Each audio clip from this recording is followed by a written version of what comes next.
Καλή σας μέρα, καλημέρα σε όλες και όλους εσάς που παρακολουθείτε αυτό το κανάλι γιατί μαθαίνετε ελληνικά. Στο πρώτο αυτό βίντεο του Αυγούστου θα ακούσουμε ένα τραγούδι και γι' αυτό θα σας παρακαλέσω πρώτα να πάτε κάτω στην περιγραφή του βίντεο, να δείτε το βίντεο που προτείνω, το τραγούδι που προτείνω, να το ακούσετε και αφού το ακούσετε, αν θέλετε, επιστρέφετε για να δούμε τι λέει ακριβώς αυτό το τραγούδι.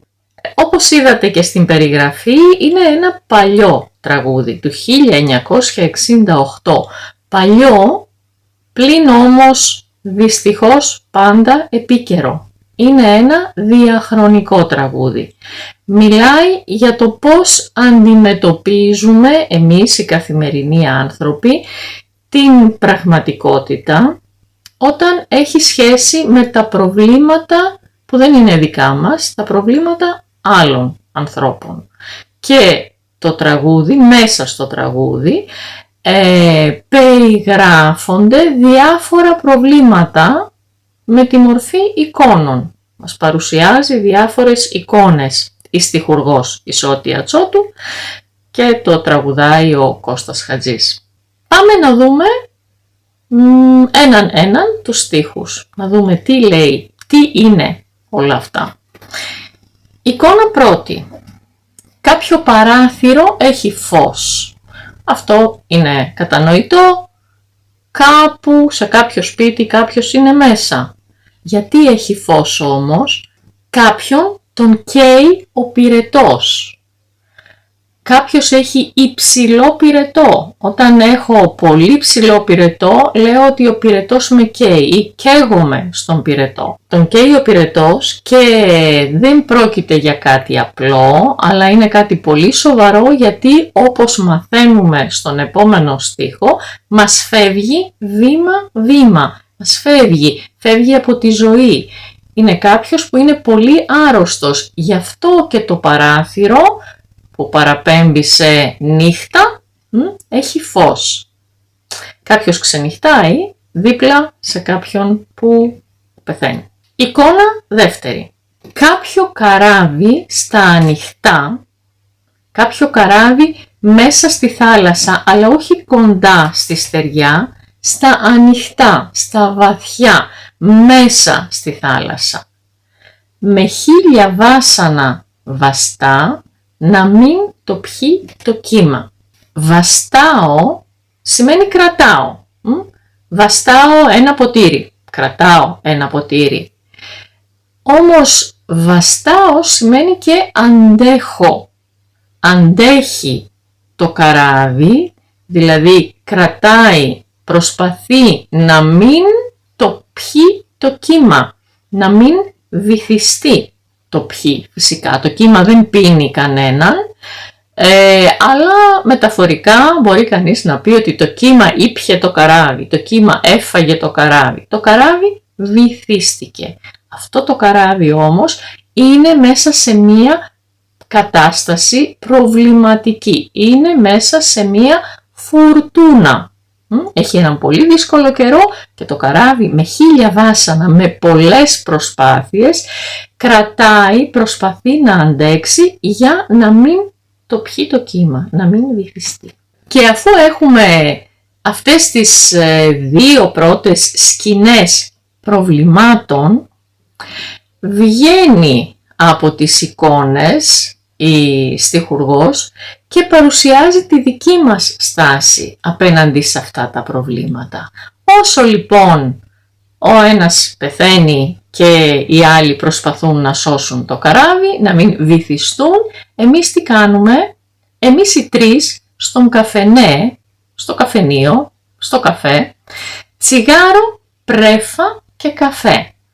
Δηλαδή εμείς καθόμαστε χαλαρά, καπνίζουμε, πίνουμε καφέ και παίζουμε πρέφα.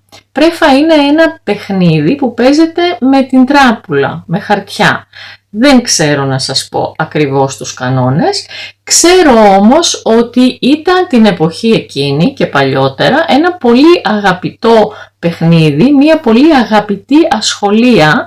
Τα καφενεία ήταν καφέ που ήταν αποκλειστικά για άντρες. Οι άντρες μαζεύονταν εκεί τα απογεύματα μετά τη δουλειά, έπιναν καφέ, αλλά όχι μόνο, και έπαιζαν χαρτιά και συζητούσαν και μαλώναν για την πολιτική συνήθως. Εμείς λοιπόν καθόμαστε με τσιγάρο, με καφέ και παίζοντας πρέφα και μας απασχολούν τα προβλήματα που παρουσιάζονται στην πρώτη εικόνα. Όχι. Βρε, δε βαριέσαι αδερφέ. Αυτή είναι η αντιμετώπιση η δική μας. Λέμε, ένα καράβι βυθίζεται. Δε βαριέσαι αδερφέ. Δεν είναι το πρώτο, δεν είναι το τελευταίο. Κάποιος πεθαίνει. Ναι, κρίμα, αλλά δεν βαριέσαι αδερφέ, ρίξε το επόμενο χαρτί. Βαριέμαι, ξέρουμε το ρήμα, σημαίνει ότι δεν έχω ενδιαφέρον, κανένα ενδιαφέρον και κάθομαι και δεν περνάει η ώρα γιατί δεν μπορώ να κάνω κάτι που με ενδιαφέρει. Οπότε βαριέμαι. Όμως η έκφραση δεν βαριέσαι σημαίνει δεν πειράζει, μη σε απασχολεί, δεν είναι αυτό πρόβλημα για σένα. Βρε, δεν βαριέσαι, μη σε νοιάζει. Δεν βαριέσαι αδερφέ.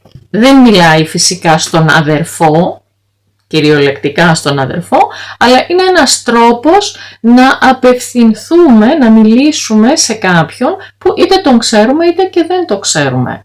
Είμαι με το αυτοκίνητο στο δρόμο και έχει χαλάσει, έχω μείνει, περνάει κάποιος, με βλέπει που κάτι προσπαθώ να κάνω, κοιτάζω κι εγώ και λέω αδερφέ, μήπως μπορείς να βοηθήσεις? Φίλε, αδερφέ. Πάμε να δούμε τι άλλο συμβαίνει, τι άλλες εικόνες προβλημάτων παρουσιάζει το τραγούδι. Κάποιος στην άκρη του γκρεμού κοιτάει το τέλος του ουρανού. Μονάχος του πεθαίνει.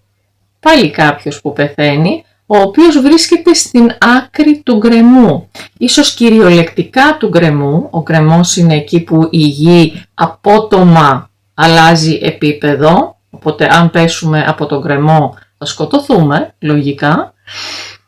Ή μεταφορικά, όταν είμαστε σε μια δύσκολη κατάσταση, μπορούμε να πούμε ότι είμαστε στην άκρη του γκρεμού, στο χείλος του γκρεμού, είμαστε έτοιμοι να πέσουμε και να χάσουμε τη ζωή μας. Κάποιος λοιπόν στην άκρη του γκρεμού κοιτάει το τέλος του ουρανού, μακριά. Κοιτάει το τέλος του ουρανού, κοιτάει τον ορίζοντα και πεθαίνει μονάχος του. Δεν έχει κάποιον να τον βοηθήσει σε αυτή τη δύσκολη κατάσταση. Και η επόμενη εικόνα, κάποιος στη μάχη πολεμά. Κάποιος βρίσκεται σε πόλεμο, μια μάχη. Οι άνθρωποι πολεμούν μεταξύ τους. Η σφαίρα δίπλα μας περνά, στα στήθια του πηγαίνει. Αυτό το δίπλα μας περνά δείχνει πόσο κοντά είμαστε. Μπορεί όχι κυριολεκτικά, γιατί τώρα με τις τηλεοράσεις, για παράδειγμα, οι πόλεμοι μπαίνουν στα σαλόνια των ανθρώπων και στα υπνοδωμάτια όπου υπάρχει μία τηλεόραση και δυστυχώς συνηθίζουμε να βλέπουμε τέτοιες εικόνες. Η σφαίρα λοιπόν δίπλα μας περνά και πού πηγαίνει αυτή η σφαίρα που πρόκειται να σκοτώσει αυτόν τον άνθρωπο? Πηγαίνει στα στήθια του. Εμείς παρακολουθούμε όλη αυτή την κατάσταση, παρακολουθούμε τον πόλεμο. Και εμείς οι άλλοι, μα το ναι, κάνουμε πάρτι ρεφενέ. Μα το ναι σημαίνει ορκίζομαι. Το μα είναι ένα μόριο, είναι μια μικρή λεξούλα που χρησιμοποιούμε όταν ορκιζόμαστε. Λέω, δεν το έκανα εγώ, μα την αλήθεια. Ορκίζομαι στην αλήθεια. Μα το Θεό. Ορκίζομαι στο Θεό. Και εδώ λέει και εμείς οι άλλοι, μα το ναι, πραγματικά δηλαδή, ορκίζομαι, κάνουμε πάρτι ρεφενέ. Ρεφενέ σημαίνει ότι μαζευόμαστε μία παρέα, βάζουμε όλοι μαζί χρήματα για να οργανώσουμε ένα πάρτι. Ο καθένας δηλαδή βάζει το δικό του μερίδιο. Μπορεί να μην είναι χρήματα, μπορεί να συνεννοηθούμε, να φέρουμε πράγματα. Κάποιος θα φέρει ποτά, κάποιος θα φέρει φαγητό ή θα μοιραστούν. Αυτό είναι ρεφενέ. Και φυσικά πάλι επαναλαμβάνει τον προηγούμενο στίχο που λέει «Δεν βαριέσαι αδερφέ, δεν πειράζει, δεν με νοιάζει και τόσο πολύ που συμβαίνουν όλα αυτά κάπου αλλού». Και οι τελευταίες δύο εικόνες, έξω αστράφτη και βροντά. Έχει καταιγίδα, αστραπές, βροντές ακούγονται οι ήχοι. Και ένας διαβάτης περπατά χαμένος μέσα στην πόρα. Διαβάτης, το ρήμα είναι διαβαίνω. Διαβάτης είναι αυτός που περπατάει. Οι διαβάτες του δρόμου, αυτοί που περπατούν στον δρόμο. Ένας διαβάτης λοιπόν περπατά χαμένος μέσα στην μπόρα. Μπόρα είναι μια δυνατή βροχή. Και ο διαβάτης για κάποιο λόγο έχει χάσει το δρόμο. Μπορεί ψυχικά να νιώθει χαμένος, μπορεί κυριολεκτικά να έχει χάσει τον δρόμο του, όμως περπατάει μέσα σε αυτές τις επικίνδυνες καιρικές συνθήκες. Βρέχει δυνατά, έχει μπόρα δηλαδή, λογικά φυσάει κιόλας, αστράφτη και βροντά. Και η επόμενη εικόνα, κάπου δεν θα έχουν ψωμί. Δεν θα έχουν, αυτή η έκφραση με το θα είναι υποθετικός λόγος. Κάπου μάλλον δεν έχουν ψωμί. Κάπου πεινάει ένα παιδί και κλαίει αυτή την ώρα. Κάπου αυτή τη στιγμή οι άνθρωποι είναι τόσο φτωχοί που δεν έχουν να φάνε. Και ένα παιδί πεινάει και κλαίει όχι για κάποιον άλλο λόγο, αλλά γιατί πεινάει. Και εμείς τι κάνουμε? Εμείς χορτάτι ματωνέ. Είμαι νηστικός όταν δεν έχω φάει και το στομάχι μου γουργουρίζει. Είμαι χορτάτος όταν έχω φάει και το στομάχι μου είναι γεμάτο, είμαι ικανοποιημένος, δεν πεινάω. Εμείς λοιπόν χορτάτι ματωνέ, αλήθεια λέω, κάνουμε γλέντια ρεφενέ. Γλέντι, πάρτι, γλεντάμε, διασκεδάζουμε, περνάμε τέλεια, μουσική, χορός. Ρεφενέ. Δεν βαριέσαι αδερφέ, τι μας νοιάζει, συμβαίνουν κάπου αλλού όλα αυτά. Και η τελευταία στροφή λέει, σαν να κλείνει όλη την ιστορία, μας ζητάει να δούμε τα πράγματα όπως πραγματικά είναι. Και λέει, πόσοι απόψε ξαγρυπνούν, σαν κολλασμένοι τριγυρνούν και κλαίνε και πονάνε. Πόσοι άνθρωποι στον πλανήτη απόψε, σήμερα, αυτή τη στιγμή, ξαγρυπνούν, δεν κοιμούνται. Ξαγρυπνώ σημαίνει μένω χωρίς ύπνο, αγρυπνός. Ξαγρυπνώ όταν υπάρχει κάποιο πρόβλημα. Η μητέρα ξαγρυπνά στο προσκέφαλο του παιδιού που είναι άρρωστο, για παράδειγμα. Ή κάποιος πονάει και ξαγρυπνάει, κάποιος έχει πρόβλημα και δεν κοιμάται το βράδυ. Πόσοι απόψε ξαγρυπνούν, σαν κολλασμένοι τριγυρνούν. Κόλαση είναι εκεί που σύμφωνα με τον χριστιανισμό πηγαίνουν οι άνθρωποι μετά τον θάνατό τους, οι οποίοι δεν ήταν καλοί, αρκετά καλοί στη ζωή τους λοιπόν. Κολλασμένος άρα είναι αυτός ο οποίος έχει καταδικαστεί να ζήσει στην κόλαση, σε μια πολύ δύσκολη συνθήκη. Πόσοι απόψε ξαγρυπνούν, σαν κολλασμένοι τριγυρνούν και κλαίνε και πονάνε, σαν να βρίσκονται στην κόλαση. Κάτσε και σκέψου μια στιγμή πόσοι σκοτώνονται στη γη την ώρα που μιλάμε. Δεν χρειάζεται εξήγηση αυτό, νομίζω.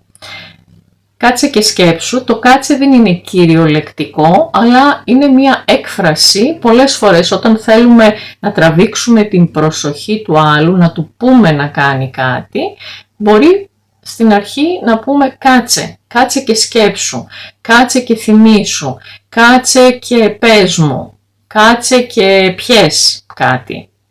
Όχι απαραίτητα κάτσε, αλλά στάσου για λίγο, περίμενε, κάνε αυτό που θα σου πω μετά. Και εμείς οι τρεις στον καφενέ, τσιγάρο πρέφα και καφέ, βρε δεν βαριέσαι αδερφέ. Δυστυχώς, λυπάμαι αν σας στεναχώρησα. Θα ήθελα να γράψετε όσοι ενδιαφέρεστε και θέλετε αν υπάρχει κάποιο τραγούδι που γνωρίζετε στη γλώσσα σας που να έχει αντίστοιχο περιεχόμενο. Να μιλάει δηλαδή πάνω κάτω για αυτά τα πράγματα. Επίσης, αν θέλετε μου γράφετε αν σας άρεσε το τραγούδι. Ο Κώστας Χατζής ακόμη τραγουδάει, είναι μεγάλης ηλικίας πλέον, αλλά τραγουδάει και διατηρεί αυτή την κατ' εμέ, σύμφωνα με τη γνώμη μου, πολύ ενδιαφέρουσα φωνή. Μπορείτε να βρείτε πολλά βίντεο αν βρίσκετε κι εσείς ενδιαφέρουσα τη φωνή του. Αυτά, ελπίζω να είστε καλά και να προσέχετε τους εαυτούς σας και θα τα πούμε την επόμενη φορά στο επόμενο βίντεο. Αυτά για σήμερα. Γεια σας!